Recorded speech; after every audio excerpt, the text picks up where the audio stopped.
This crime is the most fiendish, cold-blooded, inexcusable case the world has ever known. That's what Mr. Horn has told this court. Your Honor, I've been practicing law a good deal longer than I ought to. Anyhow, for 45, 46 years. During all that time, I've never tried a case where the state's attorney did not say it was the most cold-blooded, inexcusable case ever. Certainly there was no excuse for the killing of little Paulie Kessler. There was also no reason for it. It wasn't for spite or for hate or for money. The great misfortune of this case is money. If Your Honor shall doom these boys to die, it'll be because their parents are rich. I hope I don't need to mention that our fight is hard for the poor as for the rich. If I'd come into this court alone, with two ordinary, obscure defendants who'd done what these boys have done, and there hadn't been all this weirdness and notoriety and this sensational publicity, I'd said, Your Honor, I'm willing to enter a plea of guilty and let you sentence him to life imprisonment. Do you suppose the state's attorneys would raise their voices in protest? Well, there's never been a case in Chicago where in a plea of guilty a boy under 21 has been sentenced to death. Not one. Yet for some reason, in the case of these immature boys of diseased minds, as plain as day, they say you can only get justice by shedding their last drop of blood. Isn't a lifetime behind prison bars enough for this mad act? And must this great public be regaled with the hanging? For the last 3 weeks, I've heard nothing but the cry of blood in this room. I've heard nothing from the offices of the state's attorney but ugly hatred. For God's sake, are we crazy?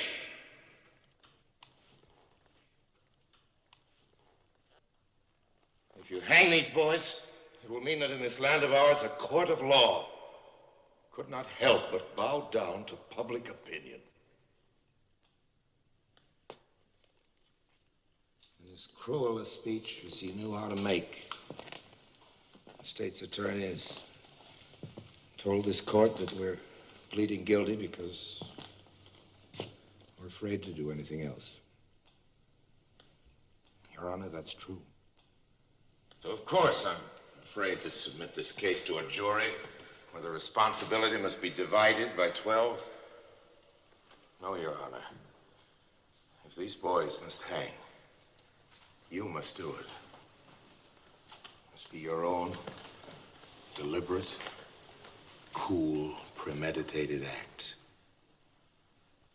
The state's attorney has laughed at me for talking about children's fantasies, but what does he know about childhood? What do I know? Is there any one of us who hasn't been guilty of some kind of delinquency in his youth? How many men are there here today, lawyers and congressmen, and judges, and even state's attorneys, who haven't been guilty of some kind of wild act in youth? And if the consequences didn't amount to much and we didn't get caught, that was our good luck. Because this was something different. This was the mad act of two sick children who belong in a psychopathic hospital. Do I need to argue it? Is there any man with a decent regard for human life and the slightest bit of heart that doesn't understand it? We're told it was a cold-blooded killing because they planned and schemed. Yes, but here are officers of the state who for months have planned and schemed and contrived to take these boys' lives. Talk about scheming. Your Honor, I've become obsessed with this deep feeling of hate and anger. I've been fighting it, battling with it till it's fairly driven me mad. What about this matter of crime and punishment anyway? Through the centuries, our laws have been modified. Till now, men look back with horror at the hangings and killings of the past.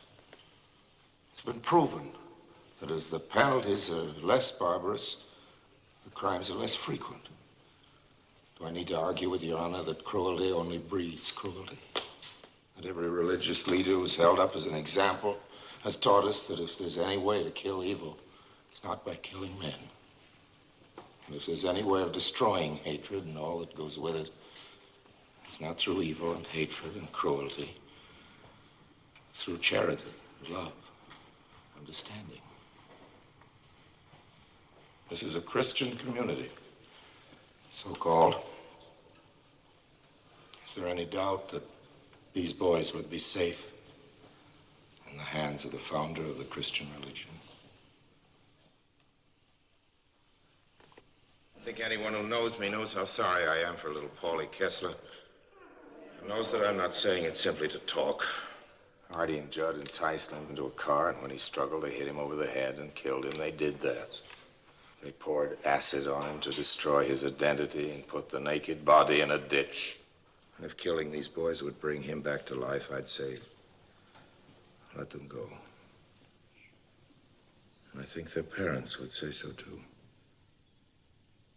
Neither they nor I would want them released. They must be isolated from society. I'm asking this court to shut them into a prison for life. Any cry for more goes back to the hyena. It roots back to the beasts of the jungle. It's no part of man. This court is told to give them the same mercy that they gave their victim. Your Honor, if our state is not kinder, more human, more considerate, more intelligent than the mad act of these two sick boys, then I'm sorry that I've lived so long. I know that any mother might be the mother of little Paulie Kessler, who left home and went to school, never came back. I know that any mother might be the mother of Heidi Strauss, Judd Steiner. Maybe that in some ways these parents are more responsible than their children. I guess the truth is that all parents can be criticized. And these might have done better if they hadn't had so much money. I do not know. The state's attorney has pictured the putting of the poor little dead body in the ditch. But, Your Honor, I can only think now of taking these two boys, 18 and 19, penning them in a cell, checking off the days and hours and minutes until they're wakened in the gray of the morning and led to the scaffold. Their feet tied, black caps drawn over their heads, stood on a trap, the hangman pressing the spring. I can see them fall through space.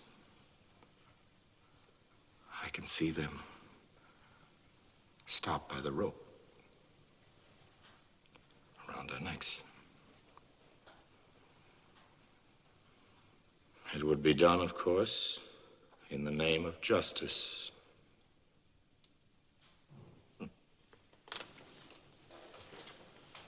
Justice.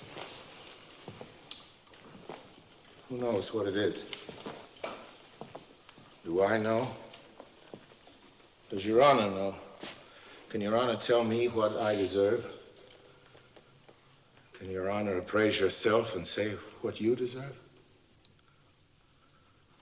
Do you think you can cure the hatreds and maladjustments of the world by hanging them?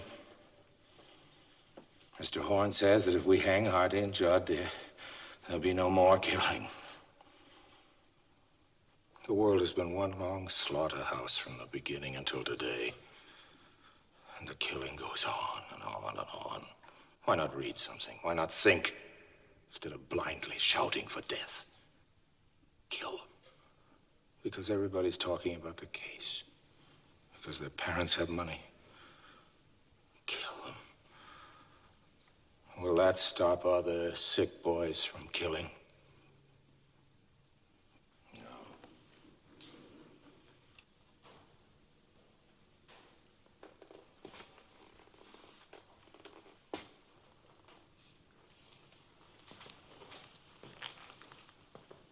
It's taken the world a long, long time to get to even where it is today. Your Honor, if you hang these boys, you turn back to the past. I'm pleading for the future. Not merely for these boys, but for all boys, for all the young. I'm pleading not for these two lives, but life itself. For a time when we can learn to overcome hatred with love. When we can learn that all life is worth saving. And that mercy is the highest attribute of men. Yes, I'm pleading for the future. In this court of law, I'm pleading for love.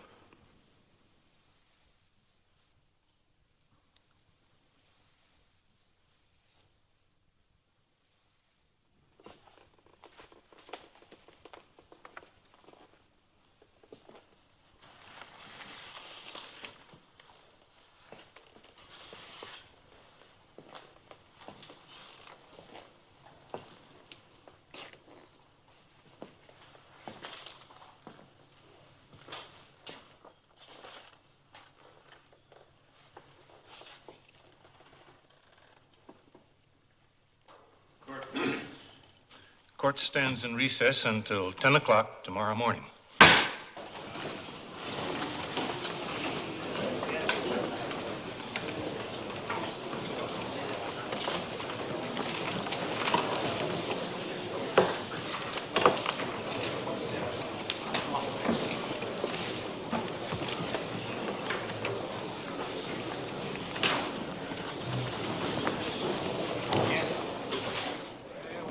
For the crime of murder, to be confined in the penitentiary at Joliet for the term of your natural life.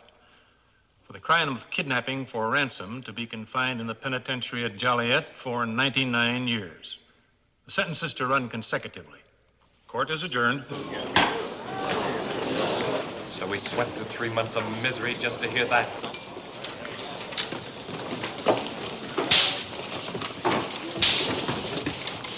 I wish they'd hung us right off the bat. Is that your only reaction, Artie? No remorse, no feeling of... Remorse? I wasn't expecting you to fall down on your knees and thank God for deliverance. God. That sounds rather strange coming from you, Mr. Will. A lifetime of doubt and questioning doesn't necessarily mean I've reached any final conclusions. Well, I have. And God has nothing to do with it.